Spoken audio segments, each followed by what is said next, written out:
Hello everyone. Good morning, good afternoon, good evening. So I think today we are going to discuss magnetic effect of current. And before going to start the topic, I think you all are fine. Okay. So we have already discussed electrostatics and other chapters. Okay. So this now we are going to move on. We are going to move to the next topic, that is magnetism. Okay. Obviously, you must have heard magnetism before, but you haven't studied much about magnetic field and their interactions and all. Okay, so we will start from the basics itself. Okay, so first topic I am going to discuss, that is magnetic effects of current. Okay, we will start from the basics. And one more thing, and then we will move on to, eventually we will move on to the next topic and magnetism and matter, electromagnetic induction, etc. etc. Okay, so first we will start with magnetic effects of electric current. So magnetic effects of electric current.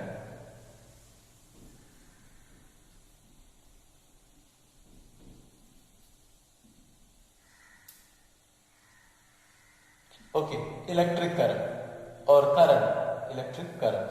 Okay, so before going to start this topic, I would like to give you one small recall that I have already given in the electrostatics topic, that I would like to give you a small recall about one thing, that is, suppose a charge is here, this is a charge Q, and you know that this charge is not moving. Suppose the thing is, this charge is not moving.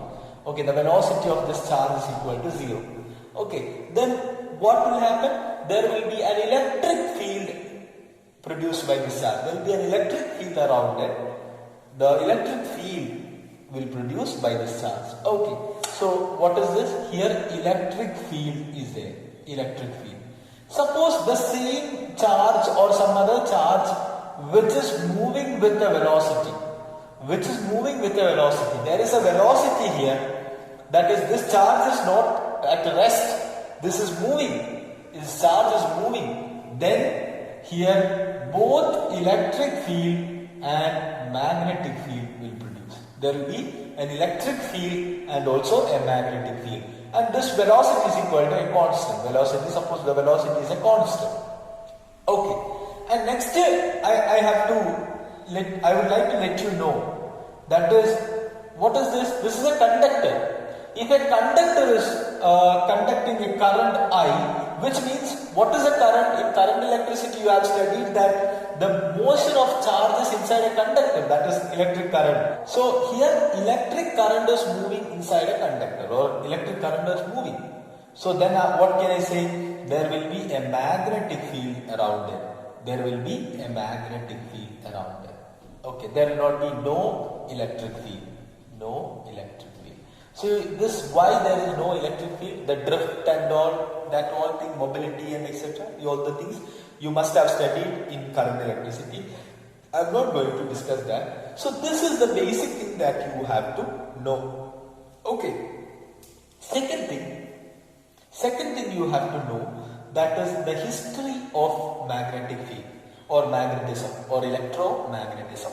Even the history of electromagnetism started from there. That is the famous experiment, that is Easton experiment. Okay.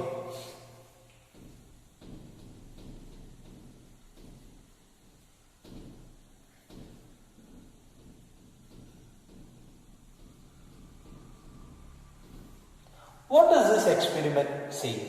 Or what was exactly Easton had done? Easton had done to find this. And first thing, it was quite accidental.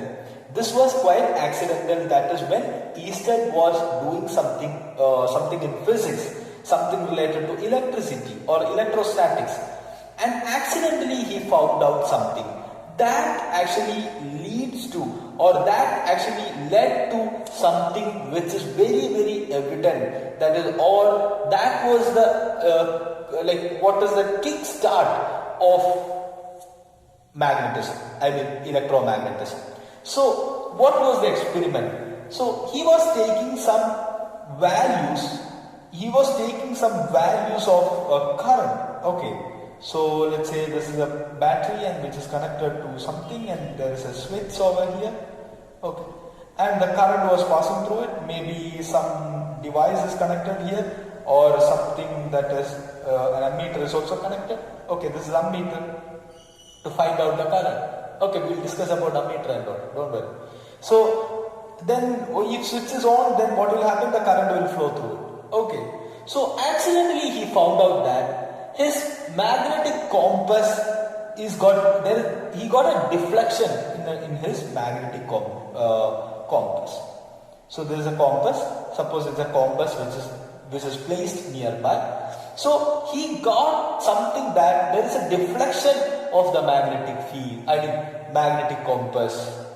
So then he analyzed that if he had, like, suppose if there is a deflection in the magnetic compass, there should be something there should be a change in magnetic flux or magnetic field in the in the compass. Then he thought that, like, how it is even possible?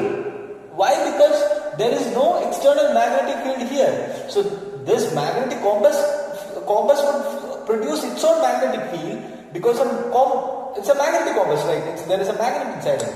So the idea is, so how it is even possible without there is a secondary magnetic field?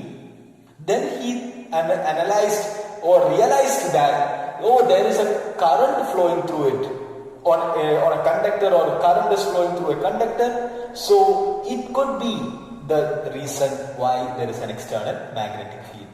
Then what he found out that he didn't stop there. He again tried to solve one more thing, that is he took the magnetic compass, and then let's say there is something, and he changed literally, that is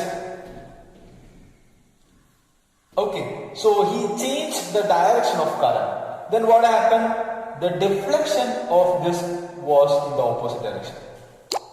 Okay, deflection was in the opposite direction. So this is what happened there. You got me? So this is what happened. Then he found out that this current carrying conductor can produce a magnetic field.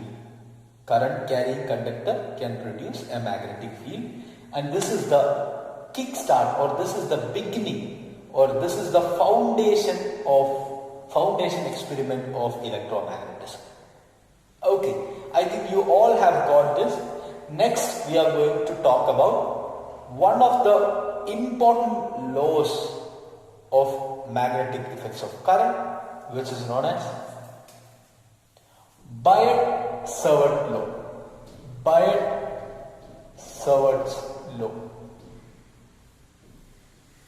Okay. Let's talk about Biot-Savart's law. What is exactly Biot-Savart's law? Biot-Savart's law says that is, it is actually they inspired from Easton's experiment, and in physics, like I have told you before, in physics everything we discuss, that we have to measure that physical quantity. If we are going to discuss some physical quantity, then we should measure that physical quantity. That is a property of physics. I mean, okay, so in Biot-Savart's law, they actually tried to find out how much is the magnetic field, or the amount of magnetic field, or the quantity of magnetic field produced by this current carrying conductors.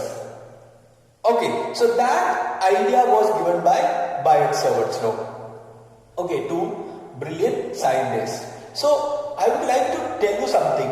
Here we are going to find out how much is the mathematical value, or how much is the magnetic field value of this current carrying conductor, which is produced by the current carrying conductor. Okay, so before going to discuss, so I think you all have got the idea of Biot-Savart's law. I mean, what is their aim? What they had given for us. So that is the quantity of magnetic field produced by a current carrying conductor. Okay, so one more thing I would like to tell you. To understand Biot-Savart's law, I need you to know that is one thing that is known as current element. Current element. what is this current element? What is exactly current element? It is nothing but, suppose there is a conductor and current is flowing through it. So you know that a huge quantity of current will flow through the conductor.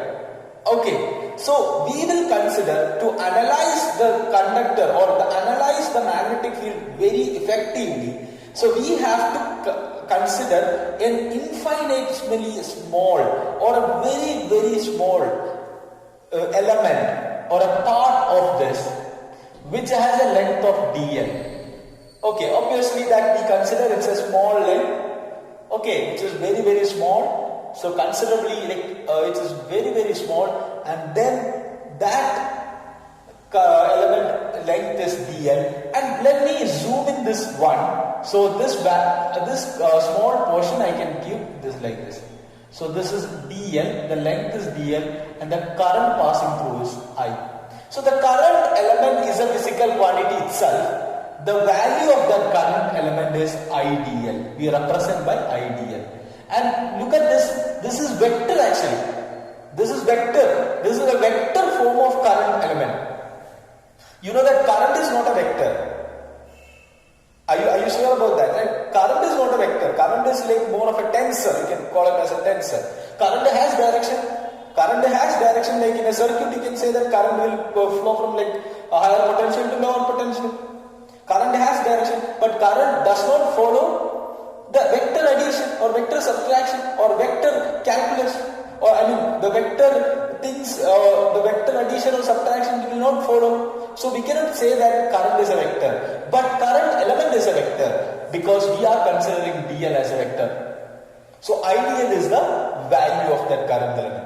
So you consider this to understand the magnetism. So this is a big conductor and a huge amount of current is flowing through it. So we will consider a small element as we used to do, like we will consider a small element in a how can I say that? One example I would like to tell you, when we find out moment of inertia or center of mass or something, so we will find out we will consider a small element of that body, that continuous body, right? So then we will integrate it. So similar way, so we will consider a small element dl over here, and idl is the current element value.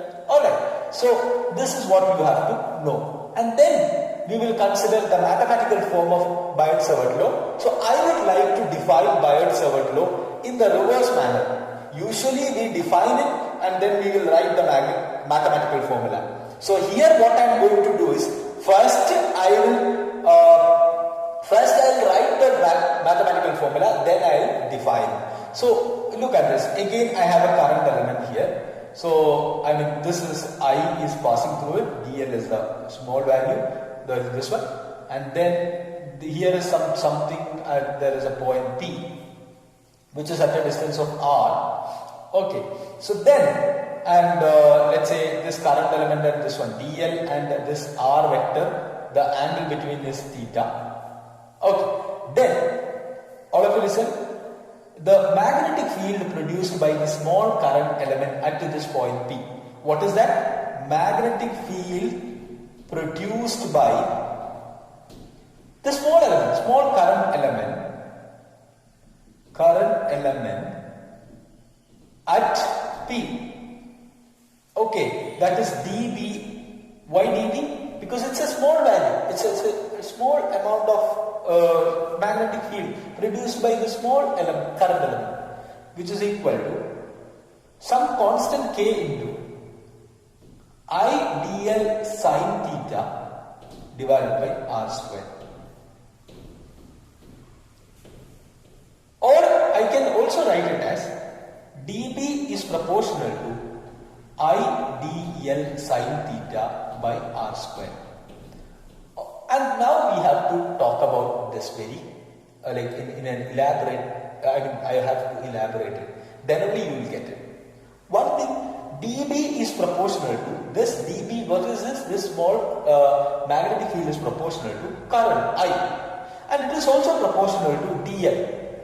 Okay, it is proportional to sin theta. What is sin theta? It is the angle between r vector and dl vector. Okay, and it's inversely proportional to square of distance between them. point B and the current element. This is what is Biot-Savart law. And now you will have a doubt what is K and etc. Many things are there. So this is what is Biot-Savart law, and the magnetic field produced by a small current element is directly proportional to the amount of current I, and dl is the length of that current element, and the angle and sine of the angle between r vector and dl vector, and inversely proportional to the square of distance between them. And again I can write it as, all of you listen. So dB is equal to, this K is value is equal to mu 0 by 4 pi into I dl sine theta divided by r square. Okay, we have to discuss a lot of things about this. First one, mu 0 by 4 pi. So what is mu 0 by 4 pi? That is a constant here. So where mu 0 is permeability of free space. Permeability of free space. Do you find any resemblance of this, or do you get some connection to this? Yeah, epsilon 0. There is permittivity of free space. This is permeability of free space. Okay, this is also like the medium's property. And then obviously what is mu? That is permeability of medium. Permeability of medium. Okay, and obviously mu r is there, and mu is equal to mu 0 mu r. Okay, that is relative permeability. Relative permeability. Next thing you have to note that, listen, this value, how much is the mu 0 value? This mu 0 value is equal to 4 pi into 10 to the power minus 7. 4 pi into 10 to the power minus 7. And how much is this? What is the unit of mu 0? What is the unit? Look at this. What is this? dB. Tesla. Magnetic field is Tesla. So Tesla meter square divided by Tesla meter square divided by, what is this? I, ampere. What is this? dl, meter. So which is 4 pi into 10 to the power minus 7 Tesla meter raised to ampere raised to minus 1. Okay, this is what is the value. Next is, how would be the vector format of this one, magnetic field, which is nothing but, look at this, dB is equal to mu 0 by 4 pi, which is a constant, into, what is this? I is a constant, a scalar. I is a scalar, into dl cross r divided by r cube. This is the vector form. And look at this. And the direction of dB will be always perpendicular to dl cross r. dl and r. Or what is the direction of dB? In the direction of dl cross r. What is this? This is a cross product. And look at this. What is the direction of dB, which is also perpendicular to dl and which is also perpendicular to r vector? Okay, which is perpendicular to both dl vector and r vector. So this is what is the vector representation. Also I can write it as, I can represent it as mu 0 by 4 pi I into dl cross r cap divided by r square. Okay, you can give r cap. That is also the direction. Only direction matters. Okay, what is dl cross r? Modulus of dl into modulus of r into sine theta, sine of angle between r and dl into r vector cap. There should be a vector. That is what will be the one? dl cap cross r, this one. This is the directional vector. Okay. So this is what is Biot-Savart's law. I think you all have got the idea of Biot-Savart's law. Okay. And you understand this very nicely, and then we will discuss